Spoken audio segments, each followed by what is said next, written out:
Hey everybody, welcome to Bad Relationship Advice with Damian and Monica. Real people talking about real issues. Today we're going to start a series.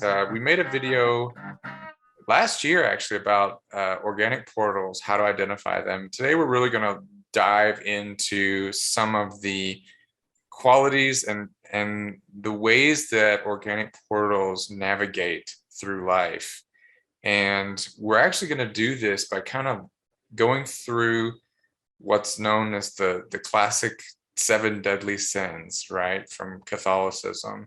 And as we, Monica and I have been looking at this, and as we have looked and read through these, it's like, wow, that really is how organic portals function through all of these different, deadly sins. So, Monica, I'm excited to talk about today's topic, which is going to be what?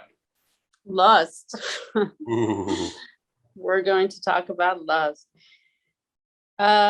So yes, it is going to be interesting. Now, of course, we can all be guilty. So just because one can relate to it doesn't automatically mean they're like totally an organic portal, but might be heading in that direction. So this is something just to kind of be aware of what that means. And so how would we define lust? Damian, how would you? Well, a definition of lust could be a psychological force producing intense desire for an object or circumstance. So like money or status, for example, while already having a significant other or amount of that desired object. So I think typically we think about lust as being very sexual, and I think, for the most part it is. But the more general definition is just that lust is intense desire for something. And it seems like one of the key here is that it's something you already have. You have. It's not like something you don't have anything. You have zero money. It's not a desire based on need, right? Exactly. No, not at all. Right. It's a desire in and of itself. Like it I think it was explained in one of the articles we were reading about how the object seems to have your appetite for that object or circumstance is dictating your intellect, whereas the other way around should be the case. Your intellect should be managing your appetite. So we were talking about how lust, there's different, lust is in a group of similar deadly sins, right? But lust specifically deals with the intense desire. It's desire, right? Lust can be a verb, right? I'm lusting for something. And honestly, it does relate to sex most of the time. Right. And also the word for lust, right? Luxuria. Oh, right. The Latin root. What does that stand for? What does luxuria mean? So what word do we get from luxuria? Right. So luxury, right? We get luxury. So why luxury? What is the link between luxury and lust? Why is it called luxury? Why do they have this? How can we make that connection? It's interesting that luxury comes from the word for lust. Well, lust is when you intensely want something you don't need. And guess what luxury items are? Things you don't need. Right? Can you think of that? Those Prada shoes? Like, can you imagine? I need those Prada shoes. But that's what, right, exactly. So when you're lusting after something, you already have shoes, you already have, a car, or right. You may already have a partner, Clothes. But you might be lusting after something else. So so being in a lustful state, I think it's kind of the desire state. But once you are fulfilled, meaning that you have obtained it, and I think fulfilled is maybe kind of a dangerous word, because it's not really fulfillment. It's kind of like you have it and you get, in a way, like the release, like we could right when you obtain that object of your lust, there's a short period of gratification, but It doesn't Right. last. It doesn't last. Lust doesn't last, right? So, so And yeah. So, it's interesting with the idea of luxury because you don't see many people that are like, all I've ever wanted is that Ferrari. And once I got that Ferrari, I didn't want anything else. I was good. I mean, maybe some people are like that. and also, I think the thing to keep in mind is what happens is you're constantly going after something, right? So it's constantly going after something.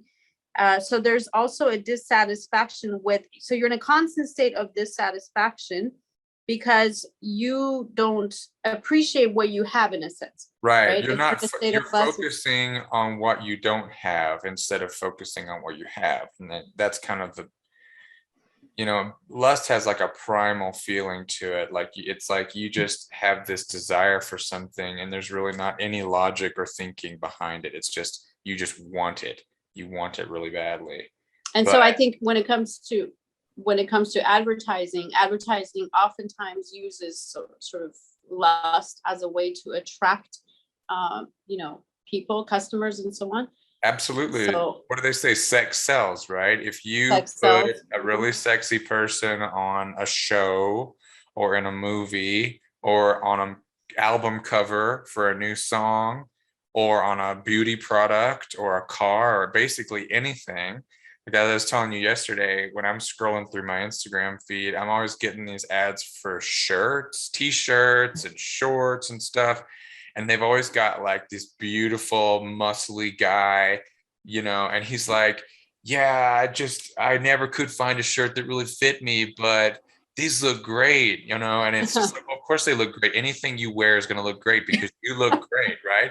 But it's like the sense of lust that this person evokes in the audience. It's like, I can't have this person, but I can buy the I can buy the shirt that he's wearing, and maybe I'll in that way I'll have a piece of him or something. And I don't think that's a conscious thought, but I do think it's going on in the backgrounds of our minds. So so because being in the state of lust, it triggers also, I would say, that kind of primal part of the brain, maybe the reptilian part of the brain. And when we're in that state, then I think it can lead to it trumps kind of logic and so on.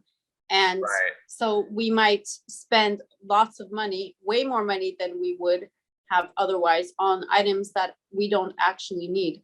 And once we get them, then we got them, and it's like gratification for a minute, but then it's going to go into a state of dissatisfaction. So it's a constant unappreciation of what we have. When you see the t-shirt, you don't think, oh, but I have t-shirts already, so I don't need this, right? It's not about, it's just about tying that to the organic portal. The organic portal is a person who exists completely in the physical realm, which means that an emotion like lust is a motivator for them, and they're not reflecting on themselves and saying, I'm feeling lust right now. I'm feeling this strong desire to have this thing, but I really don't need it. They're not going through that deep internal dive. They're not self-reflecting. They act on their emotions, basically. So if you know somebody like that, right, it doesn't mean they're an organic portal, but it is an organic portal trait for sure. So there are actually some classical virtues that we can talk about in terms of these virtues are going to help you to identify whether or not you can control when you have that feeling of lust or not. But before we get into the virtues, I just want to mention one thing, which is sort of, if you are dating an organic portal, I think this is why it always seems like you're not enough, because once you have been, sort of acquired by that person, then that person can very easily sort of try to upgrade you for something better, right? Right. Because that's what that is. Because if you were the object of their lust, right? If you were the object of their lust, and then they got you, right? What's going to happen? They will become dissatisfied, and and they will look for the next thing, right? And I think that also is how, when we think of even dating apps, it could work this way in some ways, because we're constantly thinking about the next thing. Right. Swipe so- left, swipe left, swipe left. Right. So it's you're with the person, but you're thinking, well, what else is there? It's this constant, what else is there? It's not appreciating, it's not having gratitude for what you already have. It's constantly wanting something, else, something else. But that something else will never actually create a state of fulfillment. That's an illusion. And so the person who's with someone who is in a state of lust might feel like it's just kind of running after, how do I get this person to kind of want me? And that's a losing battle, but it has nothing to do with that other person. It has everything to do with this person that's constantly dissatisfied. So there's almost this lack of joy, I would say. Oh, totally. Yeah. Lust being a strong sense of desire. Lust, when it's fulfilled in that, fulfilled in quotes, like when you get the thing you're lusting after, I don't, is it gonna satisfy you? I don't know. No, I guess Well, it depends on yeah, I think, how bad you wanted it. yeah, I think it it could satisfy you for a moment, but then it's going to be the next thing. So that's the thing, like being in a state of lust. Have you ever been in that state, whether it's like even just for objects? Have you ever really felt like you really wanted something, and how did you feel once you obtained it? Yeah, well, it's the law of diminishing returns, right? So you see this thing, I don't know, it could be as simple as a t-shirt, or it could be, it could be anything. But yeah, there's definitely things that I've seen. It's like, oh my God, I must have that, and it's lust at that point, because there's no thinking. It's a feeling. It's like your heart is jumping out at your chest wanting this thing, right? It's just this intense feeling of want, right? And it might not be based on anything logical. Definitely something you don't need, right? And then right, but yeah, your body just fixates on it. And if you are in a situation where you have plenty of money and all you need to do is swipe out that credit card, you can, the internet makes it where you can have that object in 1 or 2 days, pretty much, right. And if you're out shopping in person in a brick and mortar store, it's even faster, right? You walk through and it's like, oh, and we were just saying earlier, like advertisement and the way shops are set up and things are on display, it's meant to appeal to that lust, right? It's meant to get that emotion going, so that we don't have time to think it through, right? How many people have you heard say, these are the people that are exhibiting a quality of temperance, right? And patience. People who say, I never buy something at first sight. I always, go home and think about it at least a day before I'll go back and buy it, right? I'm sure we all know somebody like that. And I think it's a really good way to get around lust, because we're all going to have that strong desire. Something's going to get us, right? And marketing and commercialism it's so tuned in to eliciting those feelings from us that really if we don't have a defense strategy, we're going to fall for it.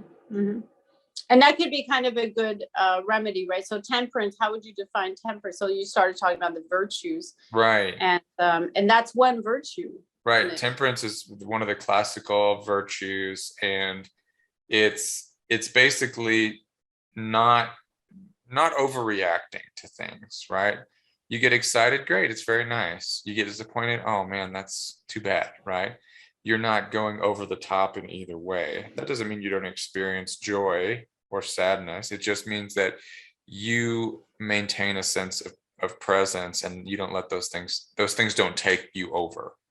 So if you are well practiced in that virtue of temperance, then something that grabs your attention is much less likely to completely overwhelm your sense of reason, and you're much less likely to walk out of the store with it right then and there than to go home, or if it's a big purchase, discuss it with somebody, think about it, look at your income, do the math, that kind of stuff, and be sensible about purchasing something. And the same thing goes with people, right? Like if you're lusting after a person, whether or not it's actually possible that you would even be able to, get that person into your life. I mean, if it's a movie star or something, probably not going to happen. But if it's somebody in your third period English class, it is possible. But just keeping temperance and realizing that, like, all right, I'm having these crazy feelings of desire right now, and being able to recognize that instead of saying, I love her so much. It's like, that's like, you have to snap yourself out of it whenever you feel that. So again, temperance can help you to avoid that. Yeah, because I think at that point your brain is kind of filling in the blanks, of who that person is and so on, right? Totally. So they just seem just amazing and so on. Totally. But then and this is, and also, like, so when a person is in the lust, like, it's hard for them to have a quote real relationship if that's their attitude towards relationships. Totally. Because once reality hits and they start to understand that this is a person, because in a way it's kind of objectifying things, right? So this, and once they start to realize, oh, this is actually a person with some sort of depth, and it's kind of getting harder. Okay, well, I'm going to go after this next person.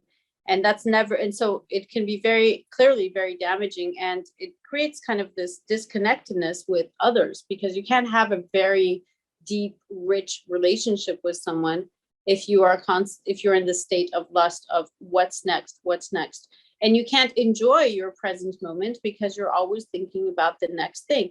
Yeah, this is a nice meal, but what about the next one? Where are we going to go next? What are we doing next? Right? So it could be also just even experiences, always being kind of thinking of the next thing rather than appreciating what you have, which is a lot more fulfilling and much more lasting. Sure. Yeah. You're not going to achieve any lasting sense of happiness if you're never satisfied with what's happening right now, because as Eckhart Tolle tells us, there is nothing more than right now. There is no future. There is no past. Those are all mental constructs. There is only ever right now. And if you're not living in this moment, then you're not living. You're basically kind of wishing your life away. Right. You're focused on the future, on the present, and you're just dissatisfied. It's just a lack of joy. So if you find yourself drawn to something very strongly, you might be experiencing lust. And you know where it gets you. Yeah, it's not going to play. So I would say try to just play the tape forward. Imagine, even if you get that Lamborghini or whatever, are you going to every day just be, wow, I can't believe how cool it is. I'm so happy I have this Lamborghini and so on. Eventually, yes, of course it would be nice to have certain things, but in the end, that's not very fulfilling if there's only so much you can be excited over if the material aspect of something. Eventually it's just you're going to want the next thing anyway. So it's just once the newness wears off, you're going to be dissatisfied again. Yeah. So it's definitely that kind of idea of playing the tape forward a little bit, maybe kind of focusing on what is it really going to be like to have this object? Is it going to really make me jump out of bed every day and like make me, no, it's not, right? So, and what do I have already that I should be grateful for? What do I already have? Because the lust, again, makes us dissatisfied with what we have. that we lust after things, but we forget and we don't appreciate what we already have. And that can be very damaging. Next episode, we're going to be talking about another deadly sin that you will often see the organic portal employing in their daily lives. Are we going to reveal what that is? We haven't decided. Are we? Maybe we haven't Have you decided. decided? We decided on it yet. Yeah, we'll figure it out. We've been talking about a lot of them.